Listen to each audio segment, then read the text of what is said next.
Всем привет, мои дорогие друзья! Я рад вас приветствовать на нашем с вами канале «Гениально. Все очень просто и знакомо». Сегодня я хотел бы с вами поговорить на тему, что такое человек и как его могут видеть люди, которые обладают целительскими способностями, энергетическими способностями, и те люди, которые могут влиять энергетически на других людей. Как хорошо, так и плохо. Что такое человек? Человек – это энергетический сосуд. Он такой, знаете, вот как колба. Если смотреть не как на человека, как на энергетику, это просто такие краски энергии, которые переливаются из одного в другое состояние. И в зависимости, какое здоровье у человека, какое настроение, эти краски могут изменяться. И они изменяются, и это очень красивое явление. Это, знаете, иногда может быть такая сплошная радуга.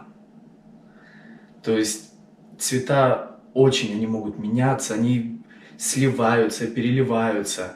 Но опять же, эту энергетику можно наблюдать разным взглядом. Если вот как научные наблюдают, она своего рода может быть как аура одна. Но это еще не полное восприятие. Я уверен, что уже, наверное, люди придумали там что-то побольше. Но если еще глубже смотреть, то эта энергия может переливаться. И в зависимости, человек болеет или не болеет, на этих местах могут быть проявления там, темные пятнышки, там какие-то поврежденные, как называют аура поврежденная. И это все для себя делает и создает, вот парадоксально, сам человек. Он может быть здоровым, он может быть больным. И все это происходит только по его личному желанию и опыту.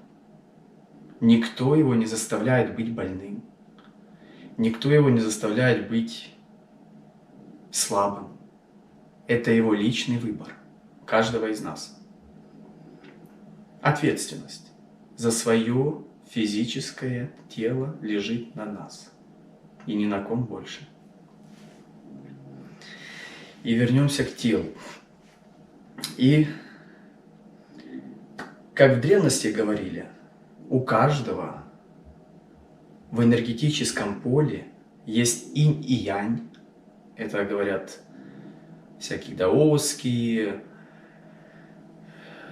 Лао Цзы, это больше к Азии. У них инь и янь. У нас в православии дьявол и ангел. С левой стороны дьявол, с правой стороны всегда у нас ангел, который охраняет нас.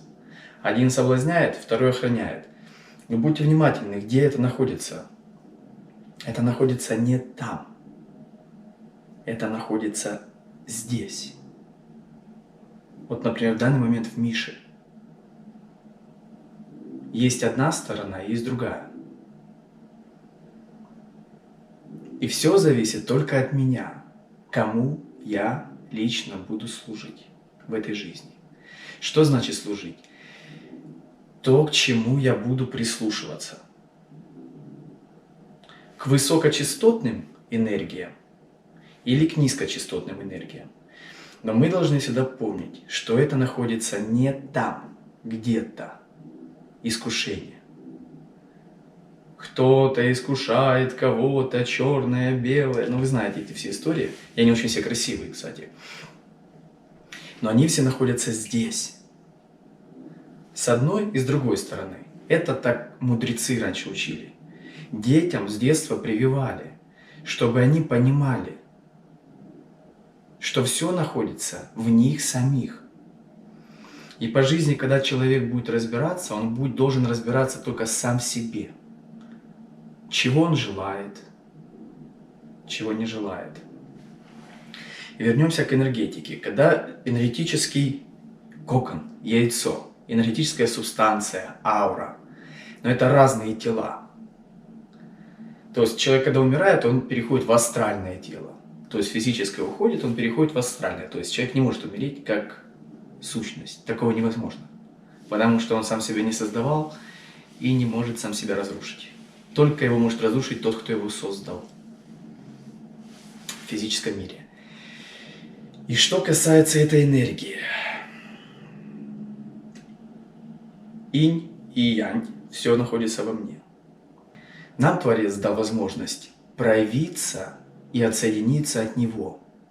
И формироваться как отдельная личность, энергетическая субстанция, которая может сама себя познавать, развиваться, узнавать и узнавать себя как Творца или узнавать себя как падшего, как говорят. То есть у человека есть возможности узнавать с любой стороны себя.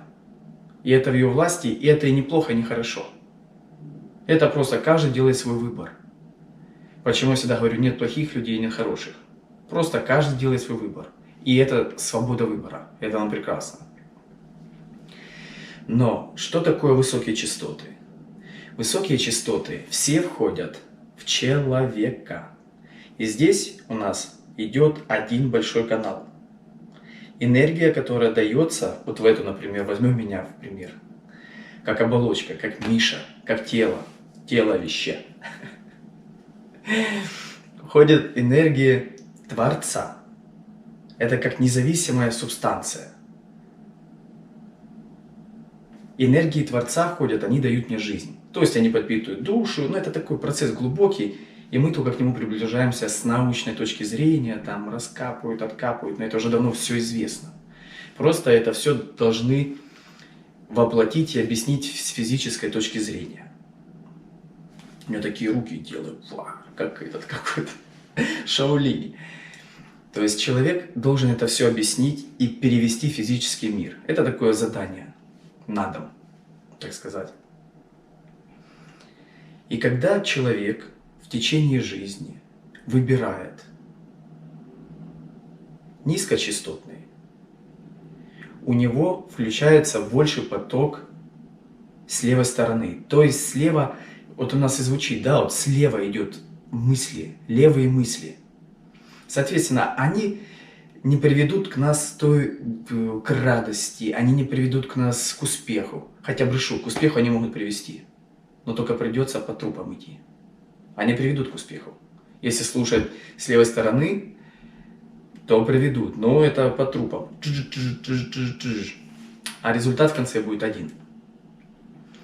Соответственно, если человек выбирает эту сторону, в нем преобладает темная, как знаете, сторона. Возьмем такую мистическую сторону. И светлая отсеивается. Соответственно, эту заполняет темная. И у человека появляется злость, зависть, ложь, обман, скрытность. Это важно понять. Скрытность, не застенчивость, а скрытность. Это разные вещи. Скрытность – это когда человек думает, что он может что-то скрыть. Но это, если ты возьмешь себе, как знаете, как спарринг в боксе партнера, если ты возьмешь себе такого же на таком уровне человека, то ты можешь от него скрыть. Но если ты выйдешь как любитель с профессионалом, с хорошим, которым уже опыт у тебя там полгода, а ему уже год, то вы понимаете, соответственно, кто победит и вообще и смысл сравнивать. Но этому кажется, что он скрытный, что он знает много. Но этот есть опыт. И он никак не сможет противостоять ему. Он по-любому проиграет, как бы он ни думал бы, кто сильно скрытный. То есть каждого скрытного может увидеть более опытный человек. Увидеть его раскрытым. Но это не пользуется этим, просто он его увидит, ну и все, ну такой человек, ну какая разница. Пусть играет в свою игру, это не важно. Соответственно, человеку может прийти успех, он идет под трупом. Какие бы возможности он ни использовал, он не будет счастливый в душе. Что такое? Он не будет наполнен любовью. Это тоже это явление, которое происходит в душе, в человеке. Это не фантастика. Это и есть невидимое явление. Человек просто счастлив. У этого человека не будет, если он выбрал слушать левую сторону, низкочастотные энергии. И он идет с ними по жизни. Да, он может быть, но он может быть зажиточным, он может быть богатым, но не будет счастливым. Это невозможно. Это правила игры на Земле. И вы можете это наблюдать сплошь и рядом. Но лично я это видел очень много. Так как общался с очень богатыми людьми, я видел, какие они в жизни, что они ощущают, как они, чему они радуются в жизни, что им привносит удовольствие.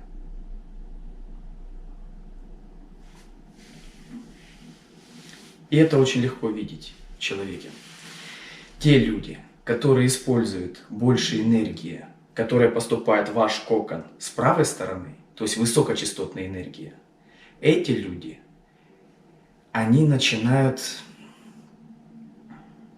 во-первых, уважать все, что происходит в мире. Это называется принятие. Чтобы, неважно, что происходит, этот человек принимает все, естественно. Потому что он понимает, что это есть проявление энергии. Соответственно, если оно уже проявилось, бессмысленно что-то говорить, хорошо это или плохо. Оно уже материализовалось. Все. Все, что может такой человек только делать, он может созидать, наблюдать, если может помогать. Нет, значит он просто созидает, наблюдает. Эти люди не осуждают никогда. Эти люди не завидуют, не лжесвидетельствуют. Но вот эти вот все базовые вещи, которые входят в круг понятия нашего мироздания, это законы. Ты или сюда идешь, или сюда. Что ты больше используешь, то больше в твоей жизни преобладает. Соответственно, если человек выбирает правую сторону, он может делать все, что угодно. Это не важно, что люди о нем будут говорить, это не имеет никакого значения. Важно, что он ощущать будет в течение жизни. Какие ощущения, какой опыт он будет переживать. Это очень важно. Для того, кто этот будет опыт переживать. Какие испытания. Я, кстати, начинаю писать книжечку интересную. И будет действие начинаться с одного целителя, который родился в 1870 году. Эта книга будет про реинкарнации, про веру, про магию, про служение в храме и вплоть до сегодняшних дней. И все процессы, как они взаимосвязаны между собой. На этом я сегодня завершаю. Я вас благодарю, уважаю, люблю. Прекрасного настроения. Подписываемся на канал. Впереди будет у нас очень много хорошего видео. Всем хорошего дня.